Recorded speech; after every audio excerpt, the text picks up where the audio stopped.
Prontinho? Obrigada, Esther.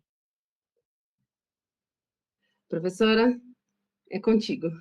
Tá bom, então vamos começar. Então, primeiro eu quero dar um bom dia a todas vocês, agradecer muito pelo convite. Eu vou falar com vocês sobre a Escola Woke, que é o tema do livro que eu escrevi. Eu sei que o tema que vocês propuseram é o marxismo, então eu vou trazer um pouco sobre as influências marxistas e neomarxistas da Escola Woke. Mas antes eu quero deixar claro sobre o que a gente está falando, né? Então, eu imagino que vocês saibam, se não souber, eu vou explicar agora. Woke, em inglês, significa acordado, desperto.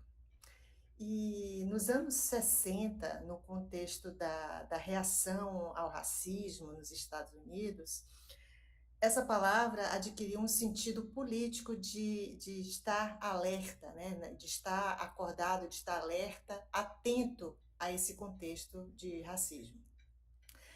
Mas, mais ou menos por volta de 2018, 2019, woke virou o rótulo de uma doutrina que prega que todas as relações que existem na nossa sociedade resultam de ações, conscientes ou não, de opressores contra oprimidos.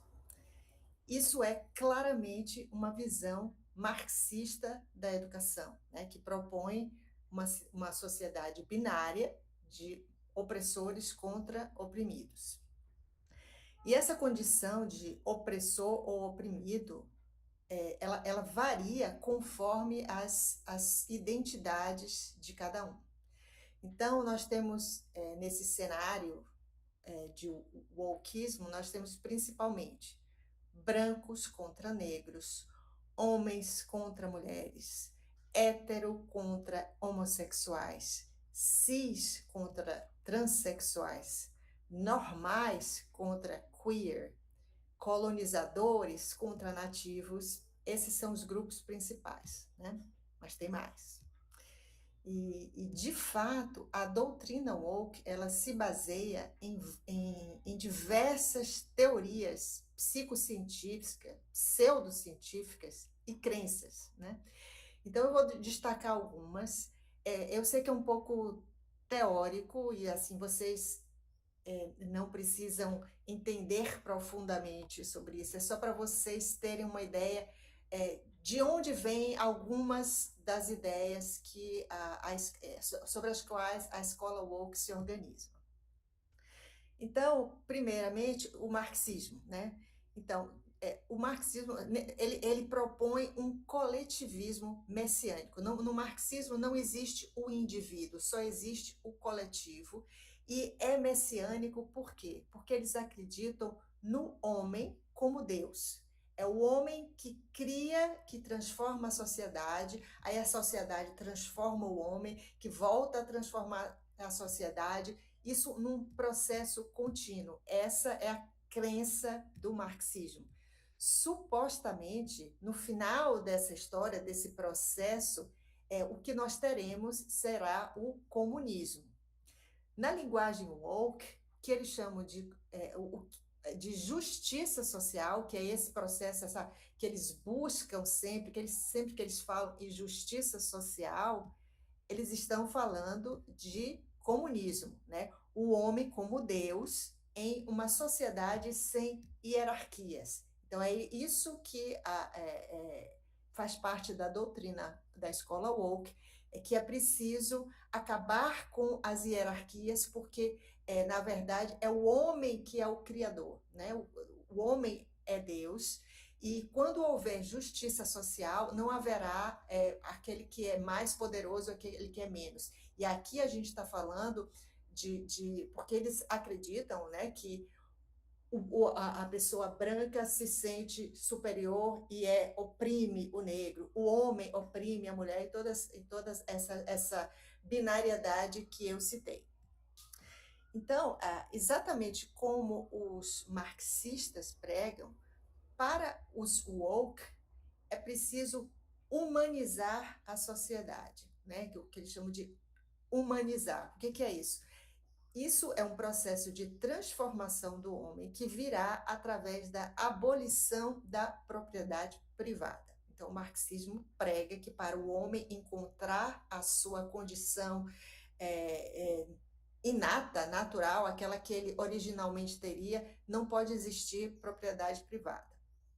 A diferença, aqui, o que é especial aqui, é que quando a gente fala de propriedade privada, para o marxista comunista, ele estava se referindo especificamente à expropriação do capital, né? Para os woke, a propriedade privada vai além de capital. Né? É preciso, para eles, é preciso abolir outras formas de propriedade privada que supostamente alienam o ser humano da sua humanidade. E que propriedades privadas são essas que precisam ser eliminadas? Por exemplo, a noção de branquitude. Eles acreditam que isso da branquitude foi algo que as pessoas tomaram para si, né, uma ideia de superioridade, e isso precisa ser abolido. A ideia de normalidade, de legitimidade. Então, o que é normal? Por exemplo, crianças não terem relações sexuais. Isso precisa ser abolido. Quem inventou isso? Precisa acabar com essa. Isso é uma imposição que foi feita à sociedade. Então, essa é uma outra propriedade privada, a normalidade, aquilo que as sociedades consideram como legítimo. Para eles é uma coisa assim, quem disse que isso é legítimo? Isso foi imposto, isso é uma construção social e a gente precisa acabar com essa ideia, essa hierarquia, essa é outra propriedade privada que os woke creem que precisa ser acabada, né, destruída, né? A noção de gênero, que ideia é essa de que tem homem, que tem mulher? Isso não existe, a gente precisa acabar com isso também, é outra propriedade privada que precisa acabar. A educação tradicional, baseada em valores judaico-cristãos, tudo isso precisa ser destruído, porque eles veem isso como propriedades que causam a opressão, porque existe alguém que tem e o outro. Então, quem é branco tem o poder, então precisa acabar com a branquitude. Quem é homem tem o poder, então precisa acabar com a ideia de gênero masculino. Enfim. E o trabalho da escola woke é avançar todas essas pautas.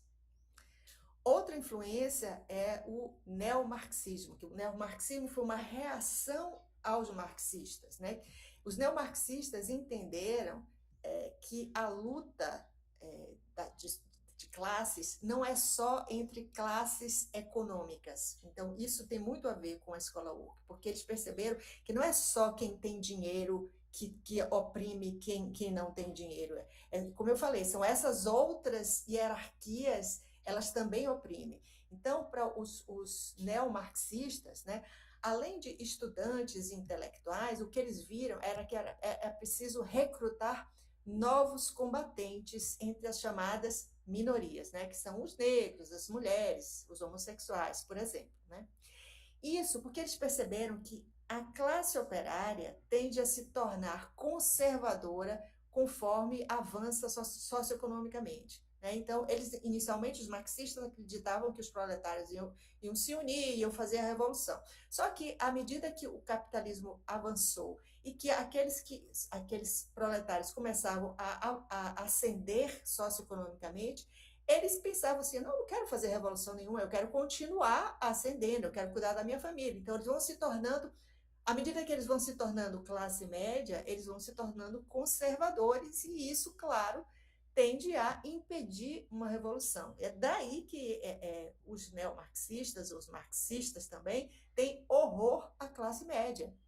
Porque a classe média é a classe que pensou assim, eu já fui pobre, eu trabalhei, eu ralei muito, eu cheguei aqui, eu tenho a minha família, não quero revolução, eu quero continuar avançando. Isso para eles é como se fosse uma traição, eles não aceitam. Então, vem também dos neomarxistas o entendimento de que as estruturas sociais que existem impedem até mesmo de eles vislumbrarem uma utopia. Né? Eles eles têm muita dificuldade de ver um fim bom. Então, o que é que a maneira deles lutarem, é, que inclusive é a mesma do woke, é o, é a de criticar, né?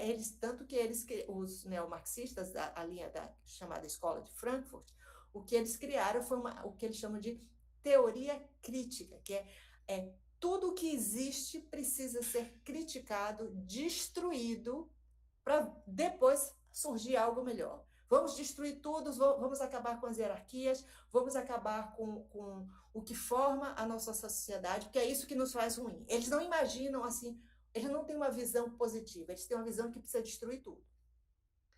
Então, embora eles afirmem que estão do lado certo da história, o lado que conduz à justiça social, os woke, eles são incapazes de propor um caminho construtivo em direção a uma sociedade melhor.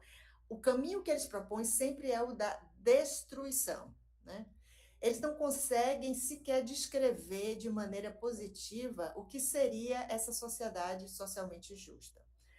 O que a gente sabe é que, simplesmente, é que não é essa sociedade que nós temos, hierarquizada, baseada nos valores cristãos. Essa precisa ser demolida. Então, a estratégia, portanto, é destruir os fundamentos das instituições que reproduzem a cultura da sociedade ocidental. Por exemplo, a educação e a família. Então, são duas instituições que precisam ser destruídas, porque elas reproduzem esses valores, né, que eles acreditam que garantem a opressão. Então, eles precisam, o foco deles é destruir todas as instituições que são capazes de reproduzir isso.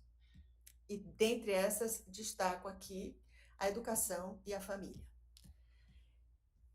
Igualmente herdado do neomarxismo é a noção da importância de transformar o capitalismo a partir da transformação da natureza humana. Eles continuam sendo contra o capitalismo, né?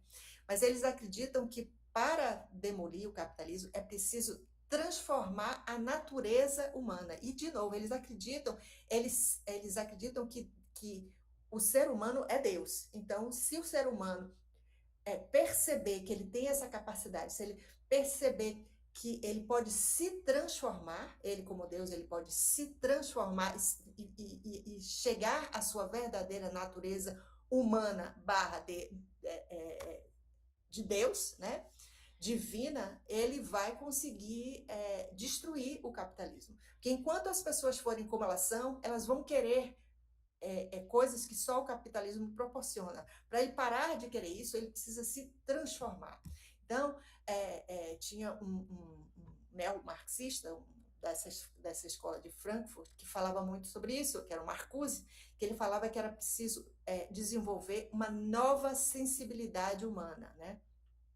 Para que as pessoas comuns exerçam novos papéis e que sejam criticamente conscientes, né? Elas precisam acordar, elas precisam, justamente no sentido de ser woke, né? Acorde, perceba que você pode ter uma natureza diferente.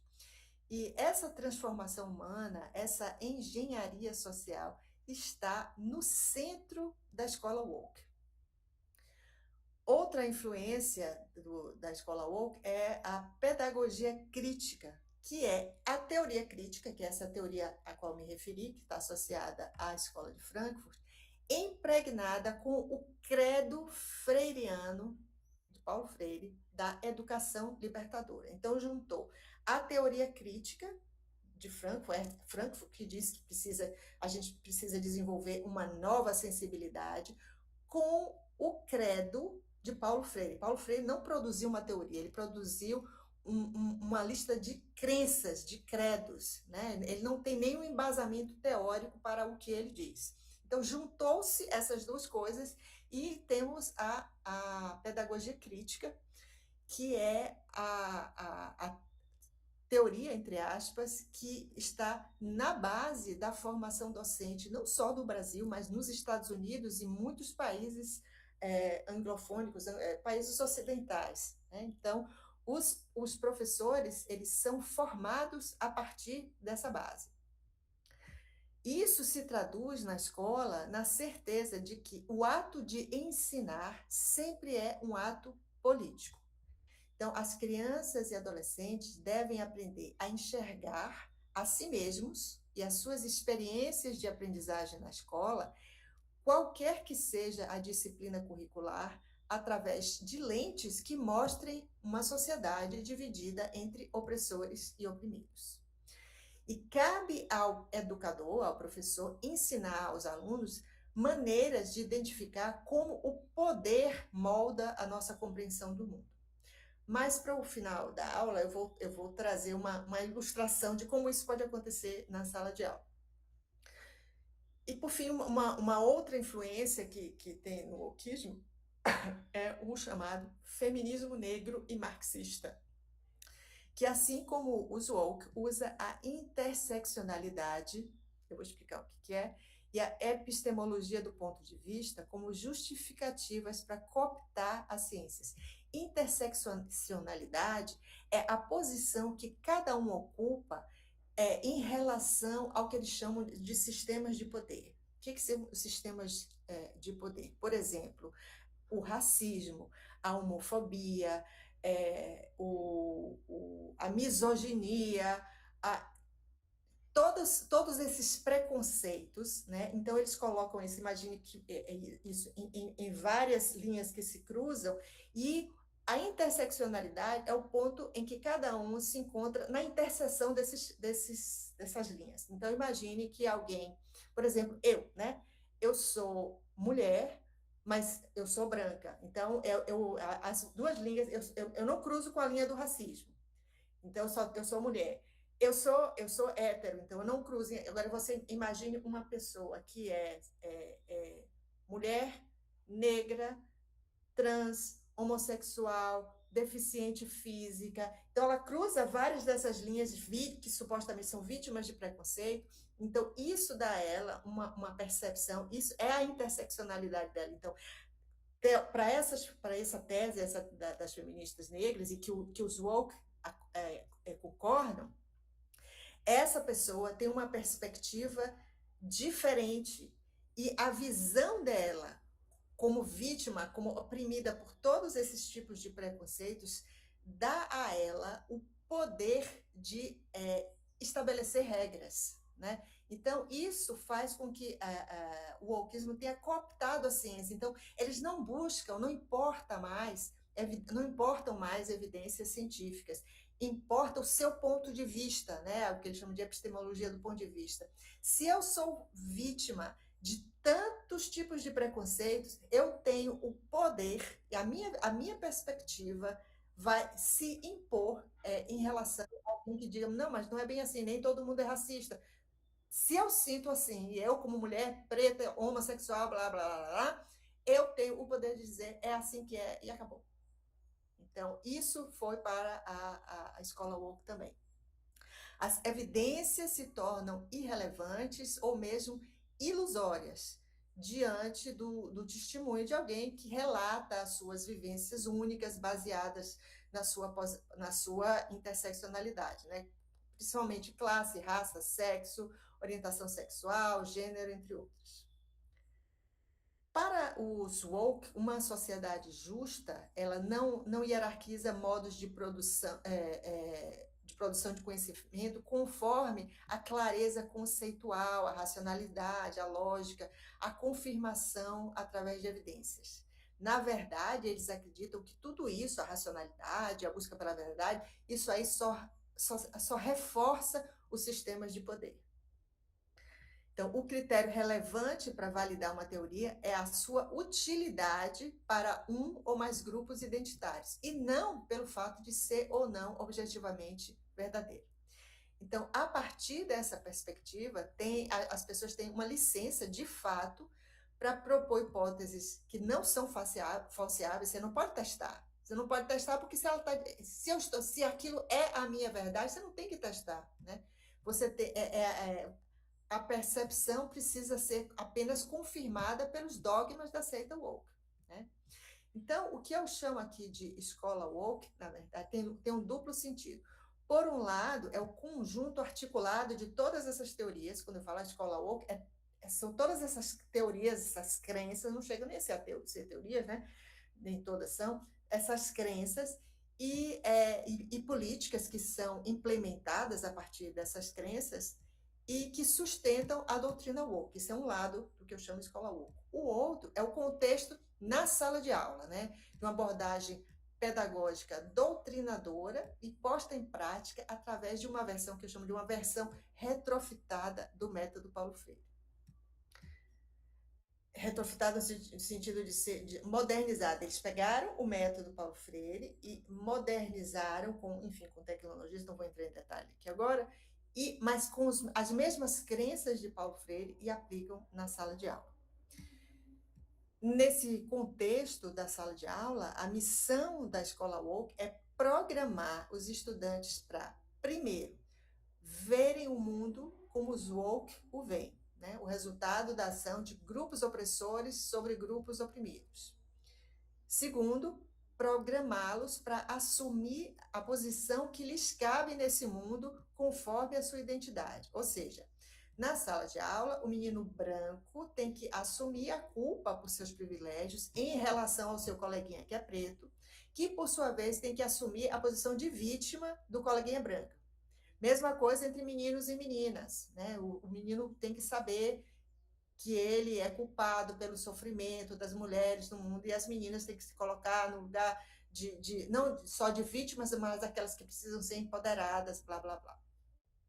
E, por fim, um outro objetivo da escola woke é programar os estudantes para que eles atuem como militantes pela destruição das instituições que legitimam os valores da cultura ocidental.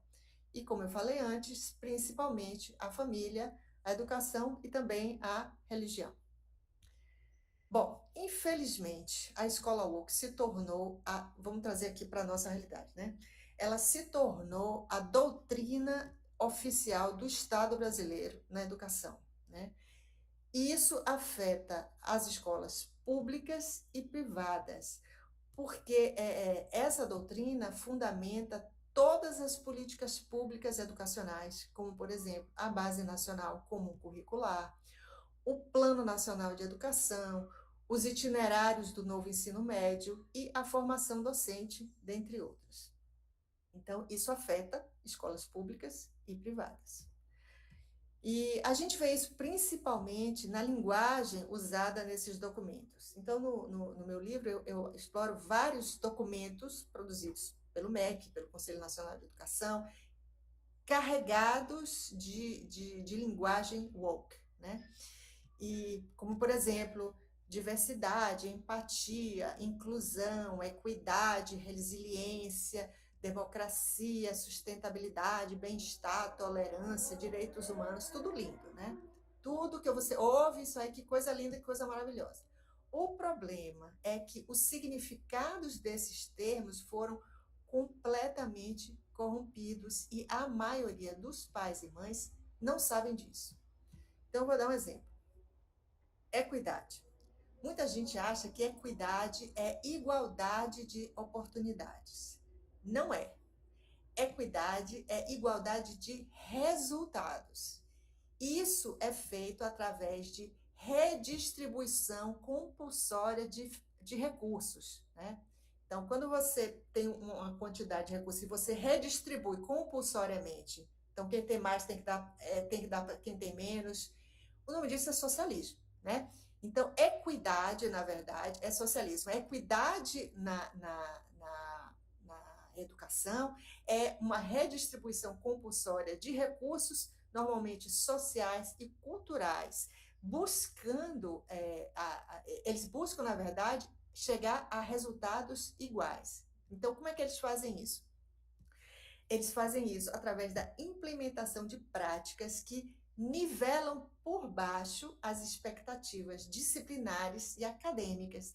Então, tornando o currículo menos ambicioso, reduzindo drasticamente o nível de dificuldade das provas, facilitando a promoção dos menos preparados. O objetivo é igualar os resultados. Pouco importa se ninguém aprende nada. Se for, o que importa no final? O que é essa equidade? O percentual de alunos aprovados de grupos considerados oprimidos tem que ser mais ou menos o mesmo dos grupos considerados opressores. Isso é equidade na educação. Então, se eles puderem dizer que o número de estudantes quilombolas aprovados é igual ao número de estudantes brancos aprovados, então temos equidade. Mesmo que nenhum tenha aprendido nada, entendeu? Então, o importante é que todos consigam o mesmo resultado. Ninguém aprendeu nada, não importa, todo mundo passou, né? Então, temos equidade na educação. Vou dar outro exemplo de como a equidade aparece em um documento que impacta escolas públicas e privadas. Em maio de 2024, o Conselho Nacional de Educação emitiu uma resolução da formação inicial dos professores. Então, o artigo 5º, no inciso 8º, estabelece que um dos princípios da formação docente é a equidade no acesso e na permanência nos cursos de formação, né? O objetivo, eles afirmam na resolução, que é reduzir as desigualdades sociais, regionais, étnico-raciais, de gênero e de qualquer outra natureza. Então, nesse caso, a igualdade de resultados que se busca é a representatividade dos grupos ditos oprimidos, que supostamente são subrepresentados nos cursos de formação docente. Ou seja, não é que a gente precisa atrair e manter apenas os melhores alunos do ensino médio nos cursos de formação docente. É preciso atrair e manter membros dos grupos considerados oprimidos. Então, para eles, a excelência do professor não importa. Importa a equidade. Os alunos estão chegando aos 17 anos analfabetos funcionais, eles não ligam, né? Não só não ligam, como acham até bom, né? O importante para exibir equidade é formar mais professores pertencentes a grupos historicamente oprimidos, né? Bom, então, um dos focos do MEC e do Conselho Nacional de Educação é a formação de professores. Porque, para colocar em prática a doutrinação dos estudantes, o professor precisa ser doutrinado antes. E a formação docente imposta pelo MEC é, como eu falei, fundamentada na escola woke. A partir dessa base, o woke, o professor, aquele que vai ser o professor, né, o que está se preparando para ser professor, ele precisa ser doutrinado para acreditar que os valores da cultura ocidental, aquelas que resistiram ao teste do tempo, como a ideia da verdade, do bem e da beleza como conceitos objetivos, então eles precisam acreditar que valores como esse perpetuam injustiças sociais. Além de acreditar nisso, cabe a eles doutrinar os estudantes para que os estudantes pensem exatamente assim. Então é por isso que entra aí, vocês, não sei se vocês viram, escola do hip hop, é preciso trazer esse tipo de coisa para a sala de aula para que a impressão que prevaleça nas escolas é que não existe arte bela, ou algo que se pretende arte, tudo é igual, que a gente precisa valorizar, tudo é igual, e tudo é uma questão de você enfatizar. Então, ninguém considera o hip hop uma arte bela, então vamos promover, vamos valorizar para que isso seja. Eles não acreditam que existe verdade objetiva, tudo é interesse, são questões de poder, né? Então, o conteúdo que vai ser dado na sala de aula, ele não precisa ser avaliado quanto à sua verdade, mas quanto ao seu potencial de promover justiça social.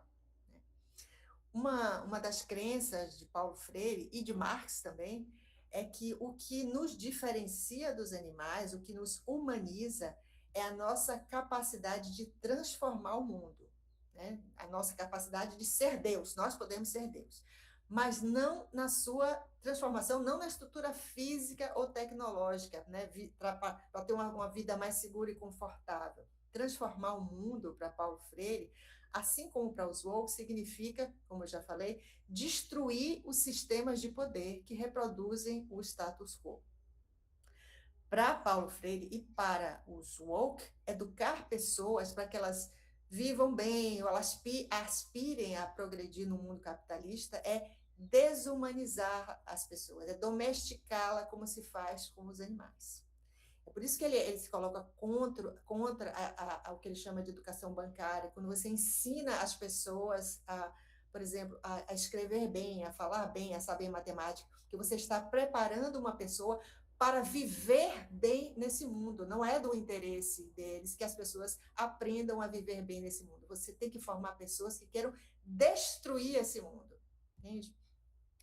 Então, em vez de, por exemplo, ensinar uma criança a ler, a fazer conta, você tem que dar uma educação que instigue nela a necessidade de revolucionar o mundo.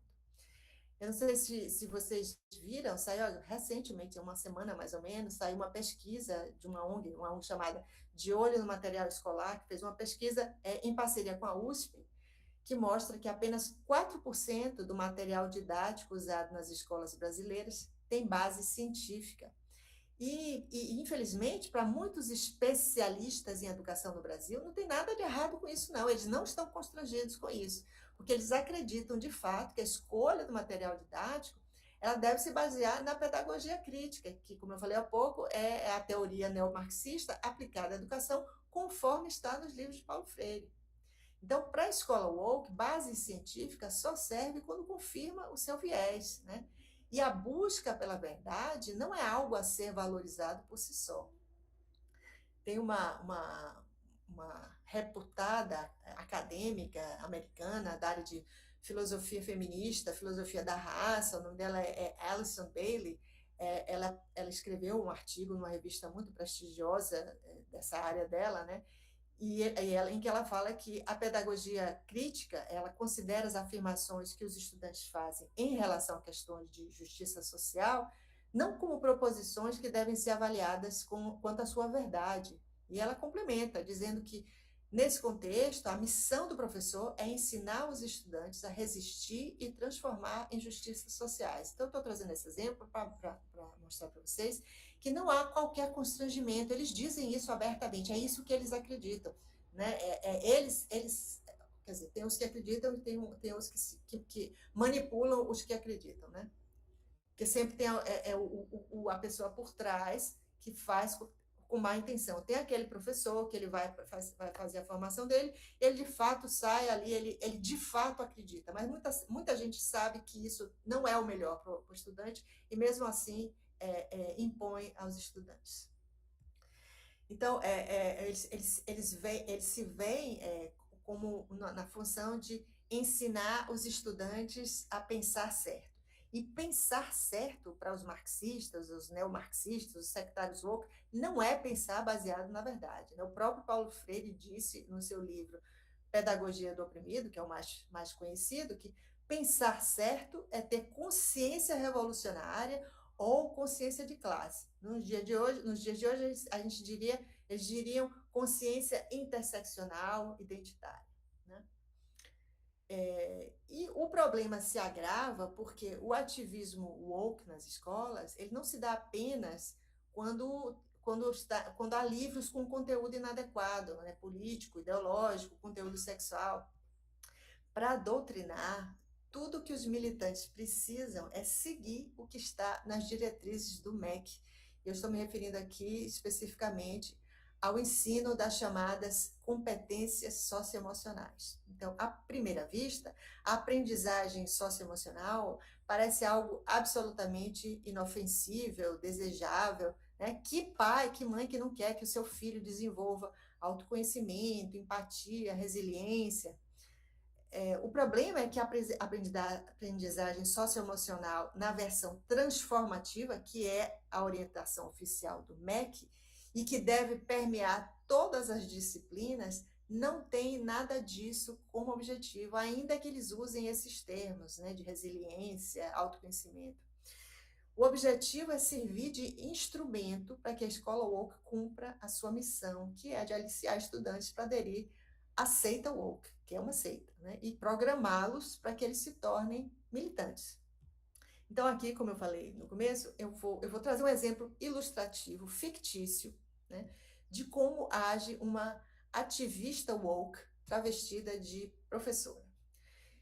Então, suponha que na turma dela, ela tem uma turma de crianças de 7 anos e ela vai ensinar matemática e, ao mesmo tempo, vai trabalhar os 5 núcleos de competências socioemocionais que estão na BNCC.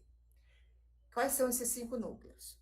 Autoconhecimento, autogestão, consciência social, habilidades de relacionamento e tomada de decisão responsável. Então, o pai vê isso aí, que maravilha, né? Que ótimo, meu filho, a tomada de decisão responsável, que ótimo. Aí a militante fala assim para a turma: gente, imagine que Enzo está indo para um parque de diversões com o seu pai e a sua mãe. Um desses parques grandes, tipo Beto Carreiro. A distância da casa deles para o parque é de 100 quilômetros por hora, é de 100 quilômetros, e o pai já dirigiu 30 quilômetros.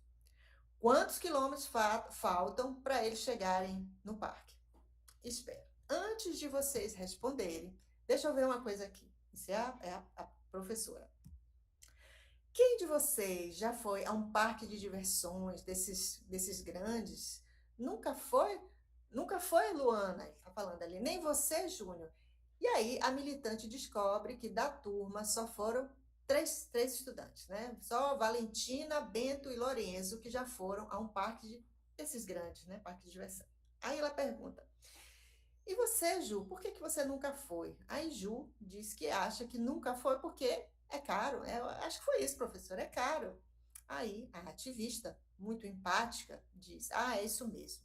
Esses parques são muito caros e nem todo mundo tem dinheiro para diversão. Só os filhos dos patrões que conseguem ir para esses lugares. Filho de trabalhador não consegue, não. Vocês acham isso certo? Aí as crianças prontamente dizem que não. Aí a militante faz assim: como é que a gente poderia mudar isso? E os estudantes começam a opinar. Zeca sugere que quem tem dinheiro tem que dividir com quem não tem. Marina diz: é isso mesmo. Quem tem dinheiro para ir para o parque deveria pagar para quem não tem. Flávia acha que enquanto todos não puderem ir, ninguém deveria poder ir. Todos concordam, né? Inclusive Valentina, Bento e Lorenzo, que são os 3, né, que foram e que nesse momento estão se sentindo extremamente culpados. Pois bem, lá foi um tempo da da aula, né, com doutrinação socialista? Não, gente, claro que não. Eles estavam trabalhando consciência social e tomada de decisão responsável. A militante, então, se dirige a Valentina, Bento e Lorenzo, né? Vocês que já foram, gostaram? Quando vocês foram, tinha muita criança diferente de vocês ou a maioria era de crianças brancas? Valentina diz que não lembra, mas acha que tinha poucas crianças negras. Por que será, né? Será que é porque pessoas negras têm que se conformar sempre em ser empregados das pessoas brancas e por isso normalmente elas são pobres? Ou será que é porque os pais negros não levam os filhos porque sabem que as crianças brancas não gostam de brincar com as crianças negras? Aí Valentina olha para sua amiga Luana, que é preta. Elas gostam de brincar juntas e ficam sem saber o que dizer. A ativista continua: o que a gente poderia fazer para mudar isso? Luiz sugere um parque onde só possam entrar pessoas negras. Marcelinho, cujo pai é preto e a mãe é branca, olha, fica calado, né? Keiko, que é filha de japoneses, também fica se perguntando: e eu? Lá se foi tempo da aula em conversa sobre racismo. Doutrinação?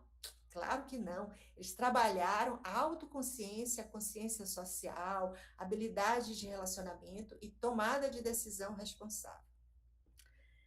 Tá, gente, vamos voltar aqui. Enzo está indo com o pai e a mãe. Aliás, quem aqui mora com o pai e com a mãe? 3 crianças dizem que moram só com a mãe. E aí a ativista continua: às vezes é difícil para uma mãe sozinha, mas também é melhor do que apanhar do marido, porque vocês sabem, né, que a maioria dos homens tem ódio de mulheres e, no fundo, todos são violentos, mesmo que não demonstrem. Aí Zeca fica confuso, ele não sabe o que dizer, porque a referência de pai que ele tem é de um homem maravilhoso, que ele adora. Aí ele fica pensando, será que um dia ele vai mudar? Vai ser violento?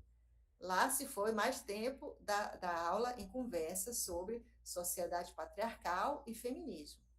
Doutrinação? Não, claro que não. Eles trabalharam habilidades de relacionamento e consciência social.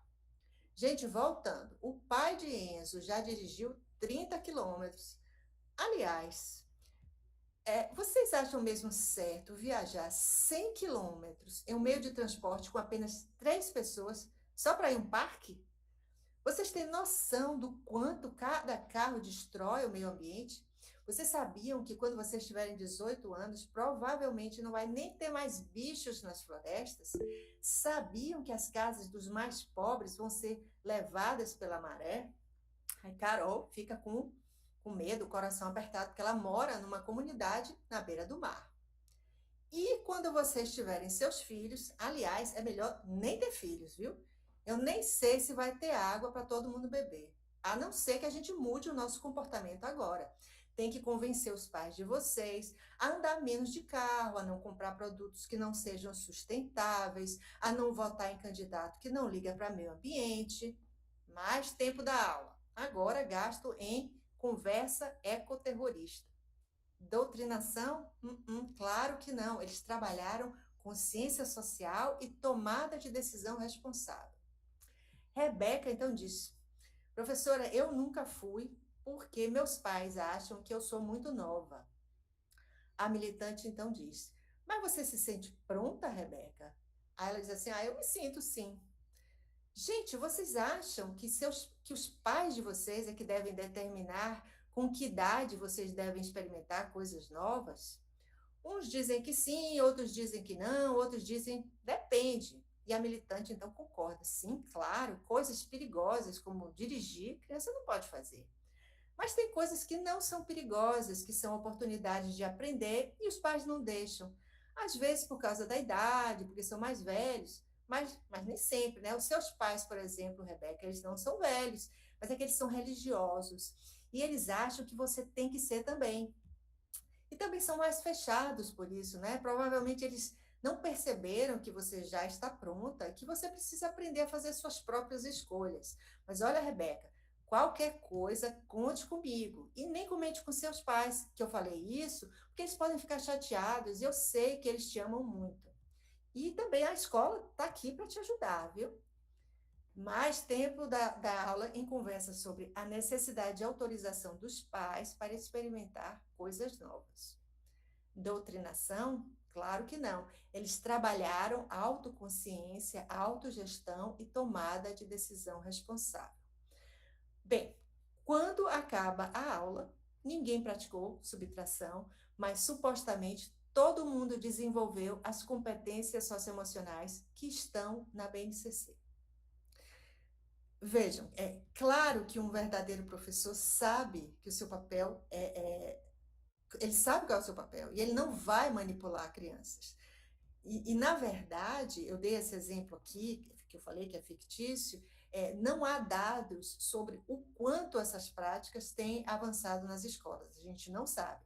Mas o fato é que há sim uma expectativa do governo e dos especialistas dentro das secretarias de educação e das ONGs woke que influenciam essas secretarias para que isso avance.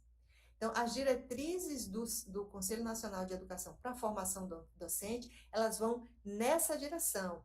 O que significa que o fato, como eu falei, o fato de seus filhos estudarem em uma escola particular não significa necessariamente que eles estão protegidos. A formação docente é a mesma para todos os professores. Então, o que a gente pode fazer? Primeiramente, é importante que pais e mães não terceirizem a educação dos filhos, né? Preciso entender o que está sendo ensinado na escola, questionar diretores e coordenadores pedagógicos sobre as atividades que supostamente servem para promover diversidade, equidade, inclusão. perguntar em que consistem exatamente essas atividades. É importante. Não se sentir constrangido, viu lá e cuidar da diversidade. Me dê um exemplo, coordenadora, como é que vocês fazem isso na sala de aula? Né? E é importante a gente contextualizar, porque em 2023, o Instituto Livre para Escolher, do qual eu sou diretora, encomendou e publicou uma pesquisa inédita com mais de 1.800 pais e mães, né, de todas as regiões do país, com diferentes graus de escolaridade, de renda. A gente queria entender o que é que eles consideram uma escola ideal e que objetivos educacionais eles priorizam para os filhos. E para a maioria dos pais, a escola ideal é ordeira e deve contribuir para a formação de caráter, ética e moral dos alunos. Outros objetivos fortemente valorizados pelos pais e mães brasileiros são o desenvolvimento de bons hábitos de estudo, pontualidade, disciplina, responsabilidade individual, ambição para seguir aprendendo, e aqui eu lembro a vocês que tudo isso que os pais desejam é considerado pelos woke como valores que sustentam injustiças sociais.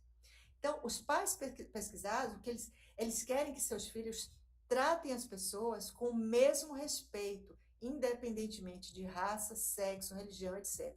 E essa ideia de dividir alunos em subgrupos, opressores e oprimidos, de acordo com as identidades, não é compartilhada pela maioria dos pais e mães, qualquer que seja o nível socioeconômico. Por que eu estou dizendo isso?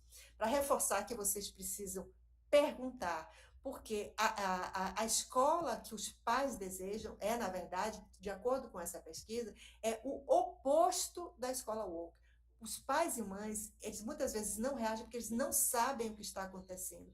Não é isso que eles querem. Eles querem sim que seus filhos aceitem a diversidade, mas o que eles entendem por diversidade. É por isso que precisa perguntar na escola.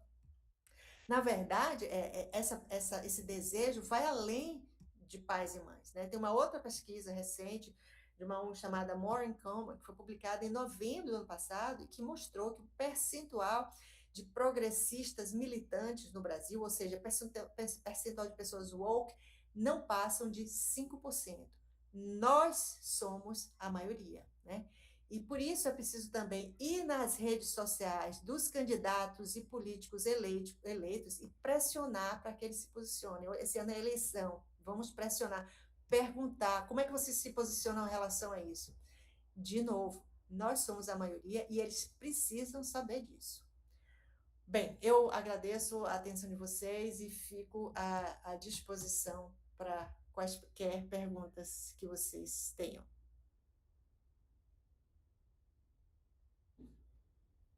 Professora, a senhora conseguiria conceituar para a gente de uma... Eu não estou te ouvindo, Amanda. Tá ouvindo agora? Não estou te ouvindo. Ah, tá ligado aqui. Ué. As pessoas estão ouvindo a Amanda? Só eu que não estou ouvindo? Estão ouvindo? Ué. Peraí. Eu vou sair e vou voltar. Peraí. Tá.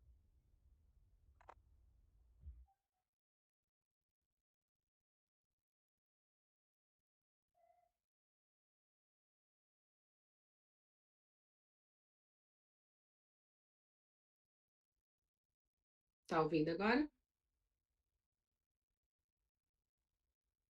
Tá desligado.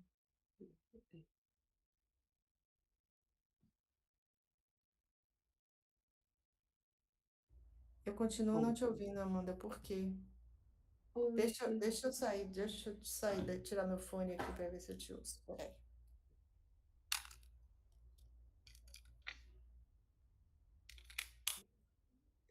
Fala Deu aí. certo. Deu certo Agora, eu tirei o agora. fone, agora eu te ouço. Aerofone. Eu queria que se a senhora pudesse conceituar para a gente, de uma forma, vamos dizer assim, mais simples, esses 3 pontos, né, de diferença entre marxismo, socialismo e comunismo, de uma forma mais, vamos dizer assim, mais simples, né, para iniciantes mesmo, porque nós estamos iniciando em alguns assuntos, né, então eu acho que esses 3 pontos seria muito interessante se a gente tivesse bem conceituado, né. Bom, o marxismo surgiu com Marx, né? A ideia dele de que o homem é capaz, ele tem uma natureza intrínseca que é capaz de transformar o mundo, e esse mundo, uma vez transformado, ele é capaz de transformar as outras pessoas, e há um processo, né, o Marx acreditava que há um processo de histórico, né, que a sociedade evolui, que passa por etapas. Uma dessas etapas é o socialismo. No socialismo existe um Estado poderoso e que usa do seu poder para fazer a redistribuição, para impor uma redistribuição de todos os recursos que existem. Então, ele via o socialismo como uma etapa, né? Então, cabe ao Estado definir qual o trabalho que cada pessoa deve exercer, qual o papel que cada pessoa deve exercer na sociedade. Então, aí para que as pessoas aceitassem, havia uma imposição. O Estado socialista sempre é um Estado violento, tirânico, porque ele precisa impor o que as pessoas precisam fazer, o que as pessoas precisam pensar. Marx acreditava que essa era uma etapa e que a etapa seguinte, as pessoas nesse processo de se transformar, iam chegar a um ponto em que não precisaria mais do Estado, que elas seriam já pessoas que teriam redescoberto a sua humanidade e elas, por si só, já iam compartilhar tudo, já, estariam, já estariam além dessa, não precisariam mais de alguém mandando. Então, no comunismo, não há mais Estado. Então, é uma sociedade sem hierarquias, que não existe, né? Que não existe, é uma sociedade utópica, mas ele acreditava que essa era uma etapa, na verdade, essa era o final. O comunismo é quando não há mais Estado e que todas as pessoas são iguais, têm as mesmas coisas, são livres, mas livres a partir de uma doutrinação que vem antes e que é imposta no socialismo. Perfeito. Então é como se fosse uma escada, né? Então Isso, vem Marx e isso. publica as suas ideias. Isso. Aí, Outras pessoas implementaram formas parecidas com essa, né? Então, por exemplo, Mao Tse-tung na China, ele também ele acreditava no comunismo.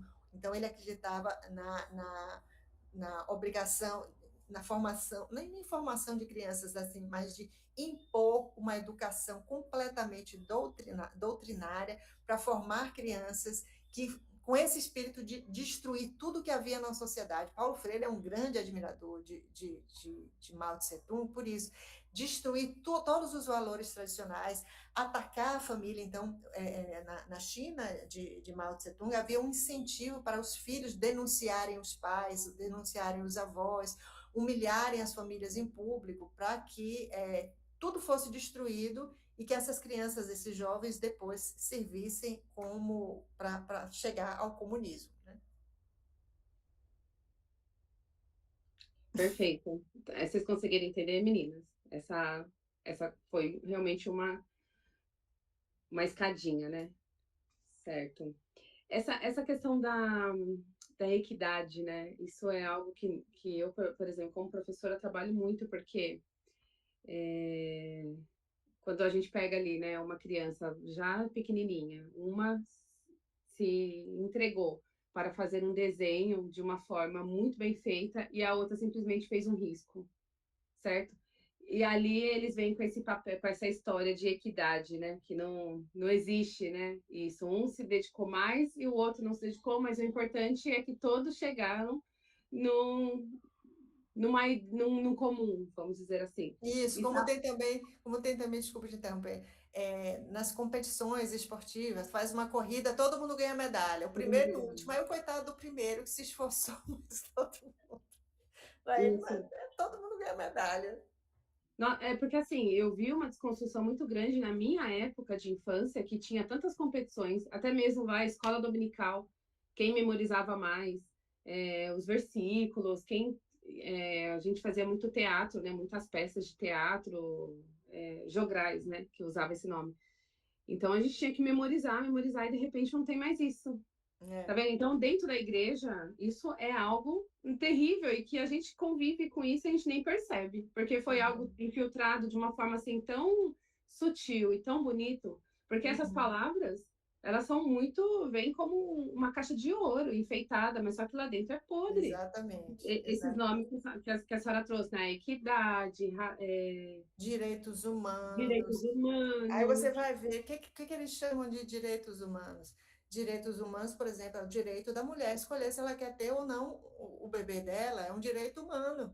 Então, aborto é considerado direito humano. O direito humano de uma criança que se vê como trans, dela fazer uma transição hormonal, é um direito humano.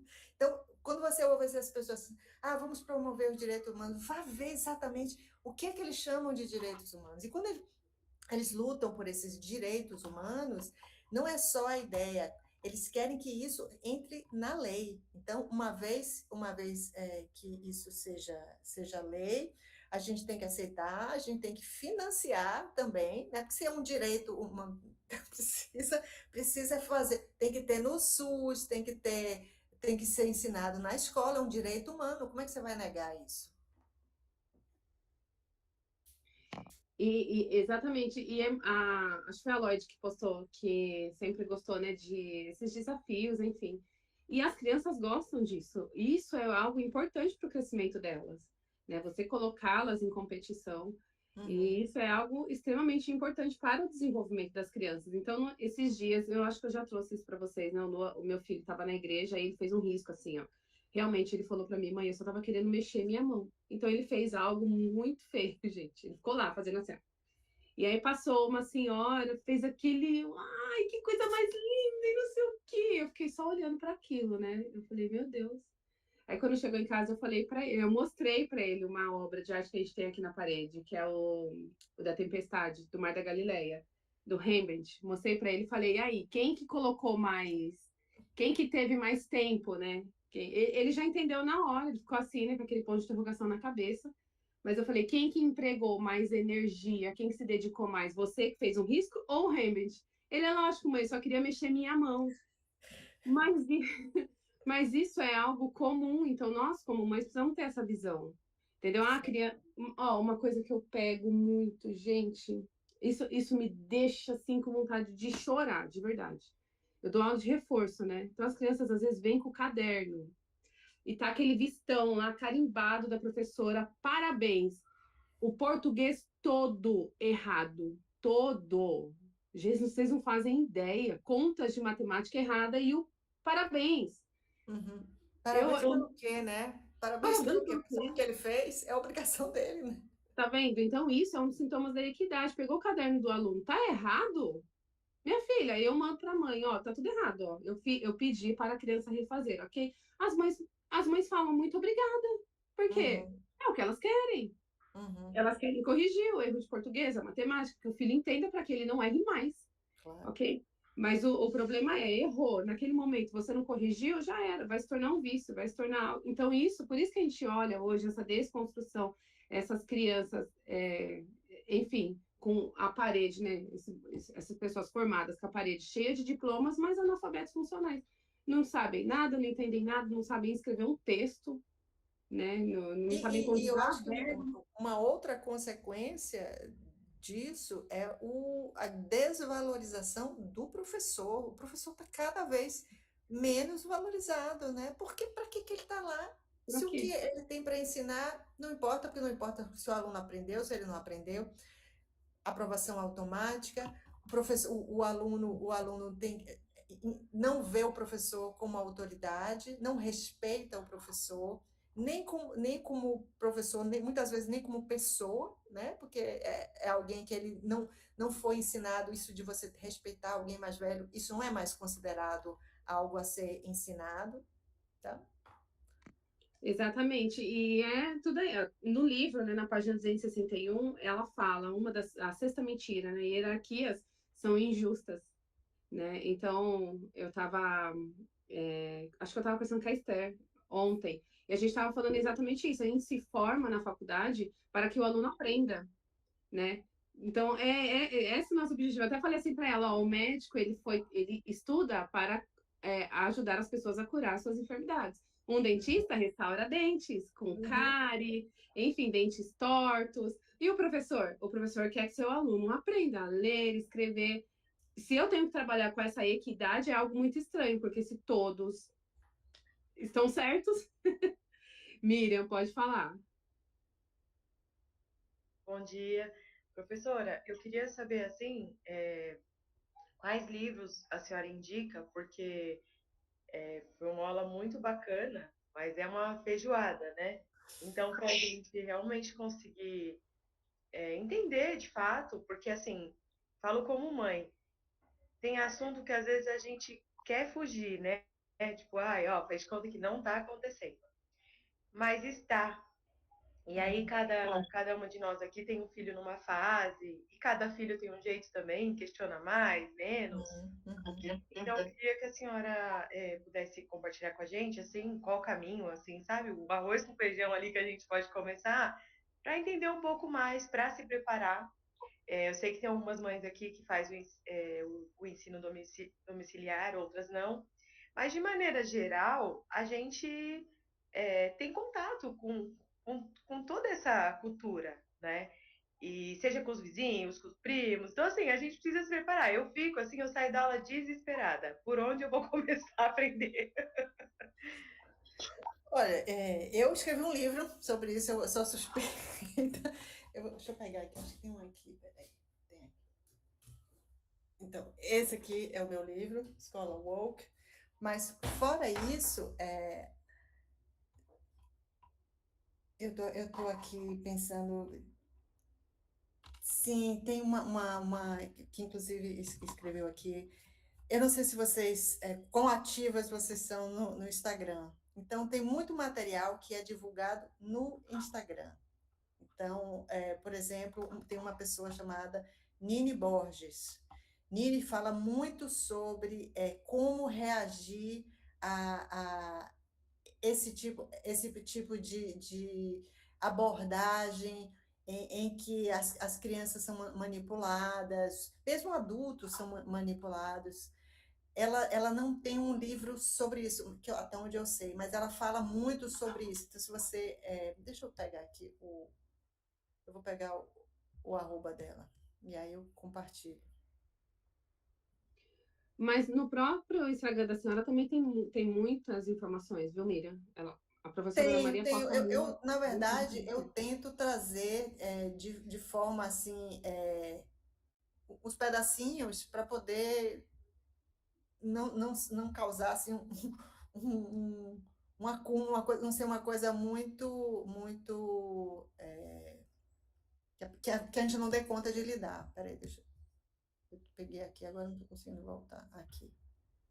É arroba nini.borg. Pronto. E o meu, deixa eu botar aqui, Maria Nini.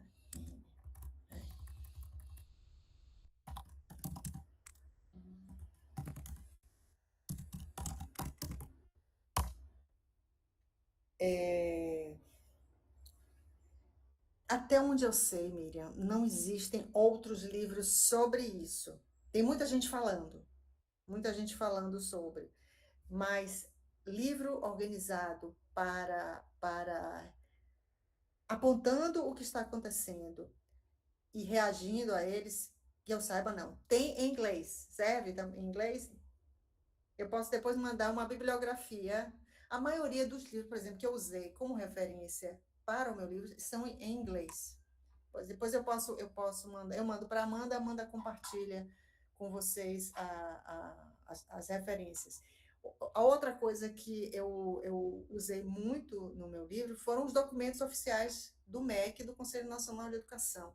Então, é um pouco isso que eu faço no Instagram, é pegar esses pedacinhos e ir mostrando, porque ninguém tem tempo de pegar, todo mundo trabalha, todo mundo tem filho, de pegar e estar buscando documento do MEC. Então, o meu foco é isso também, né? mas a maioria dos livros é em inglês. Depois manda pra gente também o link do livro da senhora, porque eu me Mano, interessei muito, eu quero comprar ele. vou te mandar agora. É, tá. Estou te ouvindo, pode Deixa, falar. deixa eu fazer uma pergunta só, e depois vou abrir para as meninas, porque eu acho que a professora tem que sair, né? Até 9h20, por aí ela tem que sair. Essa questão da intersexualidade, eu fiz como se fosse um jogo da velha aqui, para ver se eu conseguia fixar melhor. Seria isso? Jogo, Então, ali. olha, deixa eu só colocar aqui. Esse é o link do livro. Tá. A interseccionalidade é, imagine uma cartelinha de bingo em que você, cada ponto lá, cada númerozinho equivale a um preconceito, né? Então, tem lá racismo, misoginia, homofobia, o que eles chamam de cis-heteronormatividade, o que eu falei de preconceito contra o que não é normal, que eles acham que, isso é a teoria queer, eles acham que a normalidade é uma coisa imposta, é uma construção social. Então, aquela pessoa, eu não me identifico nem como homem, nem como mulher, eu sou queer, eu não sou nem homossexual, nem heterossexual, eu sou agênero, sei lá. Então, imagine que em cada númerozinho da cartelinha lá do bingo é um preconceito. Quanto mais númerozinhos você conseguir marcar em relação a você, mais você é uma pessoa oprimida, porque uma mulher é oprimida, mas uma mulher preta, ela é mais oprimida.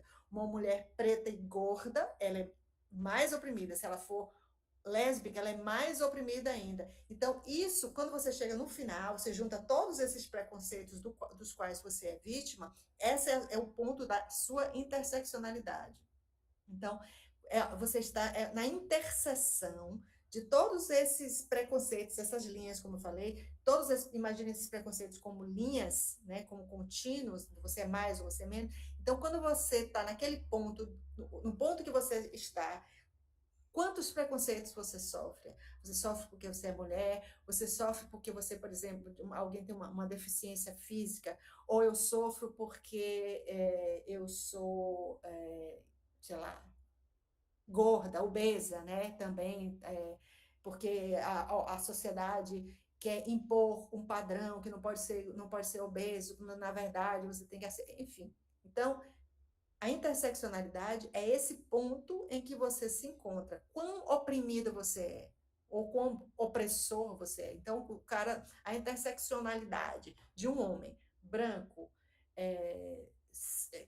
que é hétero, que é, enfim, tradicional, ele a interseccionalidade dele é de um opressor total, né? Então, ele é aquela pessoa cuja verdade, cuja opinião, cuja relevância no debate é zero. Ele não tem nada a dizer, porque ele é o opressor em potencial. Então, quem ocupa esse espaço não tem nada a dizer. Então, se você é branca, você tem o seu filho branco, é um menino, ele vai ser possivelmente ensinado a se ver como um opressor.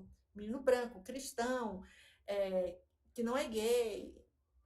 Assim, o ápice da opressão. Então, aí por isso que aumentou aquelas questões das cotas, né, na universidade, os negros conseguem uma porcentagem maior, seria mais ou menos isso, que aí foi entrando. Tem Cada isso. vez mais, tá vindo cada vez mais. Agora, cotas trans, que na verdade é ainda mais esquisito, porque você não tem como validar. Basta o cara chegar lá e dizer, eu sou trans. Como é que, como é que, qual é a prova que eu tenho? É a minha palavra, eu sou trans. Entendi. Eu A não me senhora, sinto mulher. Eu tenho essa cara aqui, você está me vendo assim? Não, mas eu não me sinto mulher. Eu sou homem, na verdade, eu sou homem. Eu me identifico como homem. Pronto. sim, entendi. As meninas, alguém tem mais alguma pergunta? Quer falar alguma coisa?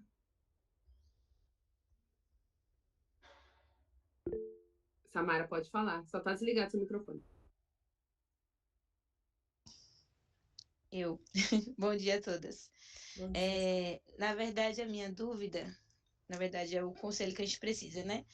Eu entendi o discurso, né, da relação do marxismo entre a escola woke e tudo, e aí a senhora me corrige se eu tiver entendido errado. Ao que parece, eles estão sempre focando nos menos favorecidos, certo? E nós, como cristãs, né, o cristianismo ele tem essa característica de alcançar os menos favorecidos, de alcançar, né, até Jesus mesmo em algum discurso ele fala, né, vão pelos vales, e tem também aquela outra da parábola, né, do casamento lá e tudo, então busca todo mundo, quem tiver aleijado, quem tiver, né, na sua dificuldade. Como, aí agora trazendo para nós aqui, como a gente como mãe, como nós como mães, a gente pode manter esse discurso de alcançar os menos favorecidos sem cair na ideologia do woke, né? Como que a gente pode continuar pregando isso, continuar vivendo isso, sem, de alguma forma, se contaminar ou aderir a esse discurso deles, de que tem que ser tudo em pé de igualdade, quem tem mais tem que dividir com quem tem menos, porque ele se parece muito com o discurso bíblico. O discurso bíblico é esse, até quando nas cartas de Paulo fala, né, que os irmãos eles tinham tudo em comum, nada dizia que era por si só. Então, nós temos biblicamente já esse discurso. Então, parece que agora essa ideologia ela pega um pouco do discurso bíblico, contamina ele, né, e converge ele para o seu próprio interesse. Então, Com certeza. é esse ponto que eu queria saber, para a gente não se contaminar com isso, não perder a essência bíblica. Eu acho que a diferença básica é que o cristianismo acredita que ajudar os que precisam mais.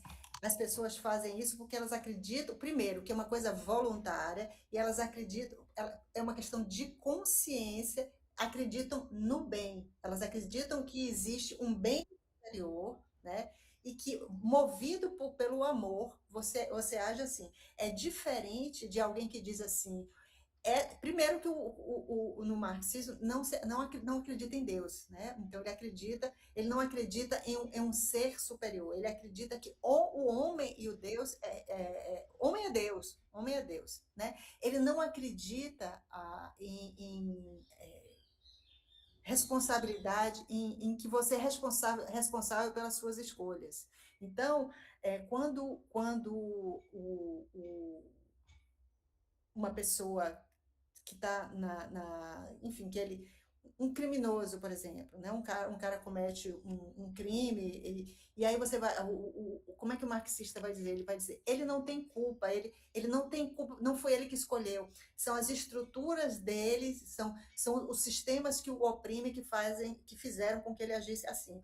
O cristão, ele acredita que a pessoa tem livre-arbítrio, né? Que a pessoa faz escolhas, mas que depois ele pode se arrepender, né? Eu acho que, principalmente, Samara, a gente tem que ver o que o cristão acredita. O cristão acredita que sim, existe uma verdade absoluta, sim, existe o bem absoluto, sim, existe a beleza, né? E você age porque você escolhe ir nessa direção. Não é porque a sociedade te impõe. Então, ao falar com crianças, por que a minha professora está dizendo que eu devo ajudar as pessoas oprimidas, então eu vou acreditar nele. Aí você tem que responder, tá, mas por que a sua professora diz isso? É porque aquela pessoa é uma criatura de Deus que merece, que tem a dignidade como todos os filhos de Deus têm, ou é porque simplesmente ele é preto, ou é porque ela uma menina. Então, acreditar que Deus está presente em cada criatura, eu acho que é a diferença básica. Você ajuda porque você vê aquele irmão ali que é carne e osso como você, que está sofrendo, que é pobre, que, enfim, está passando fome, você quer ajudar aquela pessoa, mas você vê que ele é ele tem Deus dentro dele, ele é filho de Deus como todo mundo. É exatamente o oposto do que prega o marxismo. Você está certo. Eles misturam isso para manipular e dizer assim, depois, Jesus também era socialista. Jesus compartilhou. Jesus acreditava que todos eram igualmente filhos de Deus, né? E as pessoas escolhem fazer isso, né? Se dar é uma escolha. Não para essas pessoas, não para os woke. Para os woke, você precisa fazer isso para você conseguir se redimir e avançar, chegar à sua condição de Deus. Eles acreditam que uma vez você se transformando, você é capaz de mudar os outros, porque você é Deus.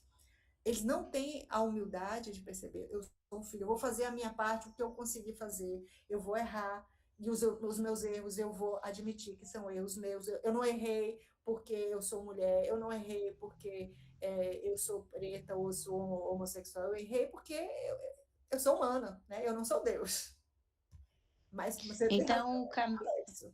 o caminho seria tirar os rótulos, então, né? Se for para a gente combater, é tirar esse rótulo, né? Eu sou por conta disso. E aí, Exatamente. como o livro fala, né? O pecado é pecado mesmo, dá o nome.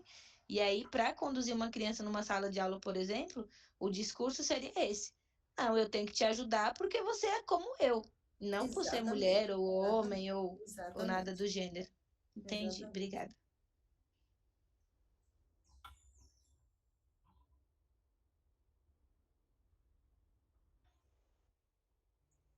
Pode falar, Esther, tá desligado seu microfone. Esther, tá desligado. Ah, sim, voltei. Eu desligo os microfones para não ficar interferência na gravação. Não tá? Seu microfone tá desligado. Ah, meu Deus, espera aí. E agora? Não. Não? Deixa eu ver. Ah, tá. Agora sim. É que eu deixo desligado tudo para não interferir o áudio da casa aqui na gravação e na hora de ligar tem que ligar meu microfone. Eu tava 2 pontos aqui, né? Pelo que eu percebo, né, o cristianismo, ele pega os menos favorecidos e ajuda para trazer eles para o bem comum, para ficar mais parecido com Deus. Então, no caso, se você tá passando muita necessidade, o que a gente vai te ensinar? A gente vai te ensinar a dar o dízimo, a administrar melhor suas finanças, para que você evolua, né? Se você tá em pecado, a gente vai tratar para você se afastar de pessoas ruins e se apegar com Deus e entrar numa comunidade cristã e melhorar, né? Enquanto que a cultura woke, ela quer manter o menos favorecido ainda mais menos favorecido, né? Ainda menos favorecido. Quer manter... Não é interesse deles fazer ninguém crescer. Isso. O oprimido, ele tem que ser sempre oprimido, senão acaba a utilidade social dele, né? E isso mantém as pessoas na miséria e é o que eles fazem, criar caixinhas. Então, se você é gay, você tem uma comunidade. Se você é negra, gorda, você tem outra comunidade. Vamos dividir para conquistar, né? Aquela famosa frase. Então, só trazendo assim um parâmetro mais ou menos para o que a Samara falou, assim, de forma mais simples, né? Acho que foi isso que eu consegui entender do que você explicou. E aí eu queria também perguntar se você tem um livro para indicar, pode ser em inglês também, que faça essa comparação igual você fez, assim, de uma forma mais detalhada, pra gente estudar mais aprofundado. Em relação ao cristianismo? Ao cristianismo e à cultura woke. Assim, fazendo essa comparação. Não tem nada específico em relação a isso. Tá bom. Mas se você achar, passa pra gente. Avisa, pode deixar, eu vou procurar. Deus abençoe pela aula, foi maravilhosa. Obrigada. Gente, eu preciso encerrar. Amém. Vamos dizer encerrar. para vocês que foi um prazer. E espero que tenha sido... já apareceu um bebezinho. Espero que tenha sido agradável e podem contar comigo. Amém. Foi uma aula maravilhosa, professora. Queremos te agradecer por esse momento. Amém. E como a Miriam acabou de postar, foi necessário. Amém. Muito obrigada. A gente vai fazer uma oração, se a senhora já quiser ir. Se for, eu fico até o final da oração. Amém. Bru, na hora para nós encerrarmos? Ah, não pode falar. Tá. Quem que pode orar? Eu gosto sempre de chamar uma menina para orar. A Miriam, consegue orar? Consigo sim, Amanda. Amém. Amém. Deus, obrigado por esse dia, obrigado por essa aula, obrigado pela vida da professora Ana Maria. Pai, que o Senhor possa abençoar a casa dela, a família dela, que o Senhor possa fortalecê-la, dando entendimento e sabedoria tão necessária nesses dias, Pai. Obrigado por todo o esclarecimento que o Senhor trouxe através da dedicação e do estudo, Pai, que ela fez. Abençoa cada mãe aqui, cada mulher que está nessa aula.